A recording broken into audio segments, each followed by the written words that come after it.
Phoenix Vision Music. Phoenix Vision Music. yee tim bi c'est Biba comme d'habitude niñ koy defee chaque semaine tey ñëwaat nañ ci seen rubrique No Limites vidéo précédent bi nag comme niñ ko xamee vraiment bruit bi gis nañu ko ça fait le buzz ñëpp gis nañ ko donc bég nañ ci mais tey dañoo ñëwaat tey ñi ngi fii ci Cap Foire dañuy dox ndaje gaay yi comme niñ koy defee laaj leen ana lan la ñu xam ci relation yi nga xam ne du yàgg seetlu nañ nag relation yi dootul yàgg donc lan mooy cause bi lan moo tax ba relation yi mënatul yàgg donc noonu la ñuy def ànd ak sama caméraman dox daje gaay yi laaj leen nu mu fa demee. dama la bëggoon laaj lan moo tax relation yi temps jamono ji mënatul yàgg. parce que léegi xale yu góor yi ñoom amuñu limite ci jigéen comme kon nga man damay bëgg relation bu sérieux mais duma ko am xale yu góor yi ñeme nañ doxaan bëgg nañ jigéen ba pare boo waxee ñu ne xale jigéen dañoo mën farantu yow da ngay bëgg relation bu sérieux mais doo ko mën a am bu ñu gisee tey benn ngóone dem ci moom gis benn faatu dem ci moom xam nga loolu tamit yow nga foog ne sa copain ci yow rek la yem te yemul ci yow kese te léegi xale jigéen léegi ñoom ñëpp muus nañ naan nañ système bi lépp. non yaakaar ne jigéen ñi ñoo sérieuxul moo tax. non xale jigéen ñi nag man du ma globaliser man sama bopp laa xam comme xon nga mais du ma globaliser man moom soo ma wanee lu sérieux dama lay wan lu sérieux mais soo ma wanee lu sérieux damay dund ak yow comme si que dama sérieux mais sérieux wu ma waaw. waaw mais gars yi ñoom qu'est-ce qu'il y a ñoom ci ñàkk wax dëgg bi la wala doxaan bi rek moo tax ñoom ñemeetuñu continuer relation ba arrivé au terme. ah benn côté dinañu wax dëgg benn côté duñu wax dëgg man moom mënu ma leen comprendre man Ngoné moom mënu ma leen comprendre waaw. kon daal mënoo comprendre gars yi quoi. mënu ma leen comprendre kenn xamul luñ bëgg. ku may kàkkataa. yow doo comprendre ay genre ay Ahmed ay ñoom Fadel yow doo comprendre daal ñooñu ni mel bëgg nañ jigéen ñeme nañ doxaan waaw. message booy envoyé sa ex lan nga koy wax. pour te dire sama ex man ba léegi sax mu ngi may topp sëñ bi. léegi loo koy wax mu toog wala mu waaw ñàkk na wala. non ñàkk na instant yi moroomam moo fi nekk. xoolal caméra bi nga wax ko. waaw instant yi moroomam moo fi nekk parce que moom mooy loolu daal bëggoon naa ko nag franchement je m'en pas bëggoon naa ko trop mais li ma woon moo tax ma bàyyi ko mais ba léegi mu may topp xale jigéen ñi xam nga lan laa bëgg ku ci am sa far bu baax bu yeboo na nga ko téye nga ñaan yàlla mu nekk sa borom kër te ngeen bàyyi farantu yi ngeen def comme man. ok lan moo tax relation yi mënatul yàgg entre góor ak jigéen. non c'est clair jigéen ñi elles sont pas sérieuses du tout cause elles sont matérialistes waaye da nga leen di bëgg jox leen lépp mais bu ñu gisee keneen tamit dem foofu noonu xamuñ daal luñ bëgg quoi les filles waaw vraiment. non jigéen ñi xam nga dañoo gom xaalis ku amul xaalis moom doo am dara quoi. donc jigéen xaalis rek la ñuy xool ci. non instant yii jigéen ñi moom xaalis la ñuy gom quoi loolu moo tax xaalis la ñuy gom quoi soo amul dara rek du la xool sax. donc relation bi yàgg. waaw du yàgg su la xamee amoo dara sax ngay sol comme li ma sol nii xam nga doo am dara wallahi. te aussi parents yi tamit ci lañ quoi. bokk nañ ci li tax relation. non bokk nañ ci parce que parents yi. duñ wax seen doom yi dëgg quoi waaw parce que xam nga da ngay ñëw ñoom daal dañoo focaliser wu trop sur l'argent quoi waaw. vraiment actuellement xaalis daal bokk na ci li tax barrière bi tax relation yi mënatul aboutir. waaw. xale yu jigéen yi gars yaa ngi wax de. non c'est ça ñoom xam nañ sax. léegi yow bu ma ne la woon ba xam am nga benn message booy envoyé sa ex loo koy wax. sama ex.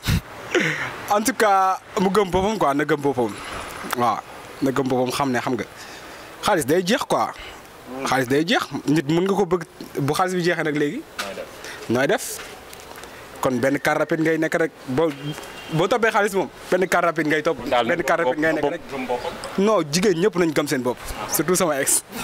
yow.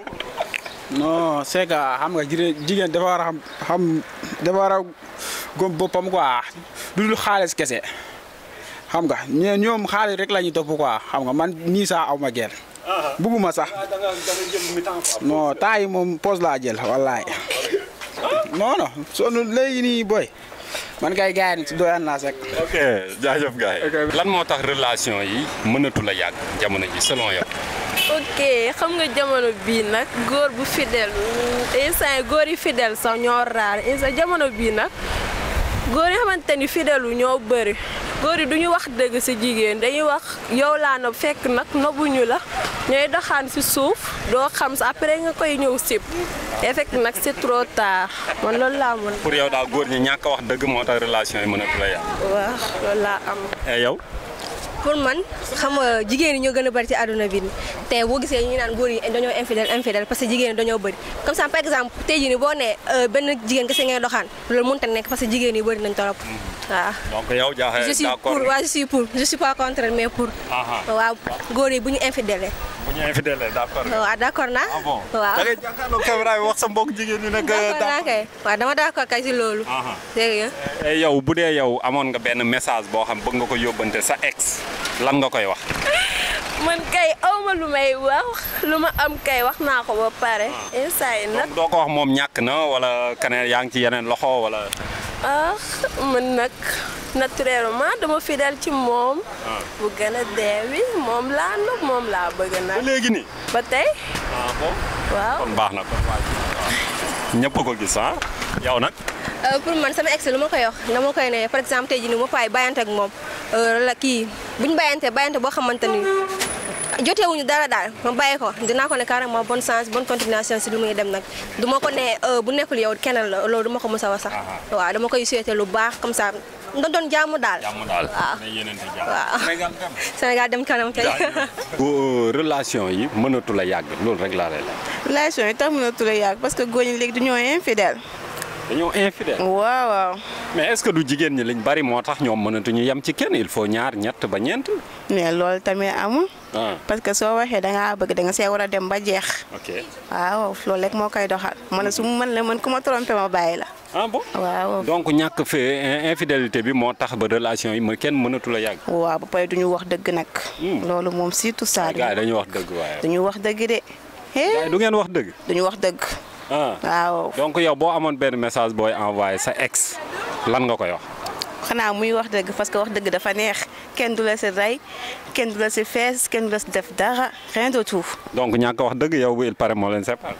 bien sûr. ah bon waaw. kon jàkkaarloo la moom nga wax ko muy wax dëgg pour ñeneen ñuy ñëw. man damaa bëgg góor ñi ñuy wax dëgg kese tout court bu ñuy wax dëgg lu ñu bëgg dañ koy am mais bu ñuy fen nii dañ leen ñuy daw. bien sûr. merci. ok déedéet. posé woon tey lan moo tax relation yi mënta yàgg looy wax. waaw parce que bon dañoo toll fi nga xam ne tey jii waxante wuñ dëgg quoi waxante wuñ dëgg mën naa ne relation yi lu ci bëri léegi par intérêt la féete ma boor bi ma féete la boor bële moo tax xam nga Olof Ndiaye dafa wax loo xam def loo mën soo tëddee sa xel day dal quoi mais loolu moo amatul léegi parce que moom dégg naa ko muy wax quoi dégg naa ko muy wax mais bon li muy wax tamit xëy na moom loolu la dund parce que li nga dund rek ngay wax. selon yow. pour man non man pour man dëgg mooy base quoi mais dëgg fu mu amul rek relation du yàgg quoi. góor ñi waxatuñ dëgg de. waaw moom gis-gisam la xëy na man dundalu ma ko loolu keneen moo ko dundal loolu kon du ma ko weddi mais man li may dund man moom laay dund mooy sama philosophie mais moom li muy dund tamit moom lay dund quoi wala li nga ko woon moom lañ ko woon mënu ma ko gisee quoi mënu ma ko gisee quoi. mënatu la yàgg selon toi góor ñi la wala jigéen ñi ak lan moo tax. sérieusement man xaw ma mais bon déedéet. sa mbokk jigéen yaa ngi lay seetaan de te fi mu nekk dañu ko yaakaar ci yow ko waxal leen donc lan la. ah peut-être xaw ma peut-être que genre si xel yi la wala genre si góor yi la wala si jigéen ñoom ñaar xaw ma daal ñaar yëpp la. ñaari côté yëpp. waaw ça dépend ci góor ñi lan moo ci seen part de responsabilité. am na góor yoo xam ne dañoo mën a doxaan. effectivement gars yi wax nañ ko ñi ko wax bari na. wax dëgg. waaw voilà mooy noonu. je crois que loolu rek la de. léegi ci jigéen ñi lan moo tax du yàgg. ñoom dañoo bëgg matériel trop tamit. ñoo matérialiste. waaw en plus ku amul xaalis aussi du ñu génn ak yow. genre kon yéen bu ko amul xaalis du ngeen génn ak moom. d'après j'ai dit d'après lu ma gis. waaw. yow daal par bu dee responsabilité jigéen ñi donc matérialiste moo tax. laa leen di laaj lan moo tax relation yi mënatu la yàgg fu may commencer. Ça dépend si góor ak jigéen ñi de. waaw si man jigéen ñi. ça dépend si góor yi ak jigéen yëpp. donc la responsabilité elle est partagée. oui voilà. léegi paaru góor ñi lan moo tax. ah góor yi des fois mu ne nekk ay fenkat. gaan gaa ngi lay seetaan de dama lay wax leer. góor yi des fois mu ne nekk fenkat. voilà mais jigéen tamit. lu tax góor ñi di fen jigéen ñi. loolu moom mun na xamoo si dara ma aw ma gel moom. moo xam yow bu dee yéen ci côté góor ñi. góor yi souvent gars yi des fois dañuy tromper affaire yooyu. kon yéen d'accord ngeen góor ñi ñoo tax affaire yi du yàgg. da si góor yi benn partie mi si jigéen la. yéen d'accord ngeen ci loolu. mais jigéen tamit des fois dañuy tromper. comme góor yi 50-50 la quoi. 50-50 la. voilà léegi ci jigéen ñi selon vous. si jigéen moom Fall. duñ bëgg yem ci kenn quoi. matérialiste quoi. duñ bëgg yem ci kenn. yow ñoom doyaluñ quoi duñ yem ci kenn. duñ bëgg yem ci kenn loolu wax dëgg quoi. yow. jigéen ñi. jigéen moom moo dama bëri problème déjà. si ma jot a xam sama xarit yi et tout. sama xarit yi ñii sama xarit yi et tout. est-ce que moo la sax amoo gel ba. non yooyu moom duñu dox. donc bon donc jàpp ngeen ne que jigéen ñi dañoo fidèlul quoi moo tax du ñu yem ci kenn. loolu mun na xaw a xam si dara. waaw. di jigéen ñëpp nag. du ñëpp quoi wala muy jéem a protéger boppam xanaa gel bi lay seeraana sax. waaw ok merci relation yi mënatu la yàgg. maanaam mooy infidèle quoi lan moo tax relation yi mënatu ko yàgg. ñàkk gëm yàlla. impatient loolu mooy problème bi actuellement ci Sénégal. impatient ñàkk gëm yàlla. foo bi bari na trop suñu yaay yi ak suñu papa yi. keroog bi seen relation jeexee ci la relation jeex gëm-gëm amatul intérêt personnel rek moo fi am tolérance amatul yërmande amatul bëgg te yàlla tax amatul dans ce monde ça n'existe plus maintenant nasaraan si yàq na suñu mentalité télévision yi gis ngeen y compris sëy tey man bon dama yéemu ci yàlla koñ bi ma dëkk da ngay gis nit ku sëy tey du lundi balaa lundi prochaine nga laajte ko ñu ni ñibbisi na question boobu noonu dama la dellu di la ko laaj ak c'est grave actuellement réew mi kenn xamatul ci góor yi la kenn xamatul ci jigéen ñi la mais lépp nag li ko lal rek mooy fen mensonge fen lu mu tàmbali rek incha allahu rabbi yàgg maanaam day gaaw a jeex gars yi nañu ànd ci sérieux gars yi nañ jiital yàlla te xam ne lépp yàlla la loo xaarul sa biir sëy doo ko ci fekk 1 2 3 rek nga bëgg a dugg parce que waa ji am na oto gars yi dañuy loué oto léegi loué verre yi ma sol dama koy loué c'est à loué casquette xawal laal benn fond de teint yi dugg ci benn gàlle boo yi awiyee waxoo fa dëgg gars yi gëstootuñu léegi intérêt personnel bu njëkk nijaay li tax mu amoon importance ci biir famille yi soo bëggee doomam wala nga bëgg jarbaatam nijaay ji mooy dem envers famille bi nga la bëgg càmbar ko waxtaan ak kilifa yi waxtaan ak magi jàkka yi ñu wax waa ji ban façon doomu aadama la wax mais yooyu yëpp amatul léegi intérêt da ngay ñëw toog ci benn gàlle génne benn 1 million ñu fàtte la ca gannaaw loolu mooy tas relation yi parents yi la ñu ngi seen biir.